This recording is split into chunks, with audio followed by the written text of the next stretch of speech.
આજરોજ સાંજે 5 વાગ્યે ઊંઝા BRC ભવન ખાતે શારીરિક શિક્ષણ યોગ તાલીમ યોજાઈ। બ્રહ્માકુમારી વર્ષાબેને શાંતિ અને સ્વાસ્થ્ય પર પ્રવચન કર્યું।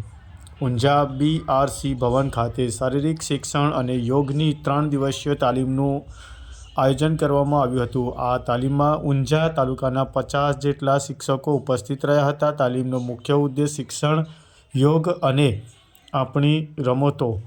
આ તાલીમ દરમિયાન બ્રહ્માકુમારી બહેનોને આમંત્રિત કરવામાં આવ્યા હતા। બ્રહ્માકુમારી વર્ષાબેને શિક્ષણ, શાંતિ અને સ્વાસ્થ્ય પર આધ્યાત્મિક પ્રવચન કરવામાં આવ્યું હતું। તેમણે ગીતામાં વર્ણન પ્રાચીન રાજયોગ દ્વારા માનસિક સ્વાસ્થ્ય કેવી રીતે પ્રાપ્ત કરી શકાય, તેના તણાવમુક્ત જીવન જીવી તન મનને સ્વસ્થ રાખી શકાય તે વિશેની વિસ્તૃત માહિતી આપી હતી।